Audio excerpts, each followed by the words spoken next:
നമസ്കാരം. സ്പോർട്സ് ഇൻഫോയിലേക്ക് സ്വാഗതം. ഇന്റർനാഷണൽ ബ്രേക്കിന് പിരിയും മുന്നേ ഇന്ത്യൻ സൂപ്പർ ലീഗിൽ FC ഗോവയ്ക്ക് നേരിടാനുള്ളത് നോർത്ത് ഈസ്റ്റ് യുണൈറ്റഡ് FCയെ അവരുടെ മൈതാനത്താണ്.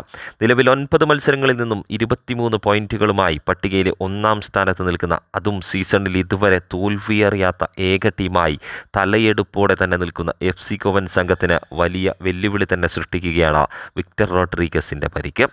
മോഹൻ ബഗാൻ സൂപ്പർ ജയൻസിനെതിരെ 4-1 വിജയം കൊയ്തെടുത്ത കഴിഞ്ഞ മത്സരത്തിൻ്റെ 42-ാം മിനിറ്റിൽ മനോഹരമായ ഗോൾ നേടി FC ഗോവയെ വിജയത്തിലേക്ക് നയിച്ച വിക്ടർ റോഡ്രിഗസ് തൻ്റെ വലത് കാലിന് പരിക്കേറ്റ് ആ മത്സരം പൂർത്തിയാക്കാനാവാതെ പുറത്തു പോവേണ്ടി വന്നിരുന്നു.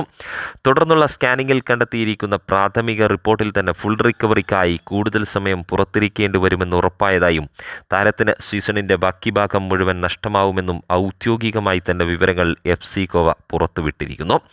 കാർലിറ്റോസിൻ്റെ ഫോമില്ലായ്മയെ നോക്സദോയ്ക്കൊപ്പം വിക്ടർ റോഡ്രിഗസിനെ കൂടി കളത്തിലിറക്കിയായിരുന്നു മാനുവൽ മാർക്കസ് എന്ന തന്ത്രശാലി മറച്ചതെങ്കിൽ ലീഗ് ഷീൽഡിൽ തന്നെ നോട്ടമിടുന്ന FC Goa January transfer window ഫലപ്രദമായി തന്നെ ഉപയോഗിച്ച മികച്ച പകരക്കാരനെ എത്തിക്കുമെന്ന് എന്ന് തന്നെ മനസ്സിലാക്കേണ്ടിയിരിക്കുന്നു.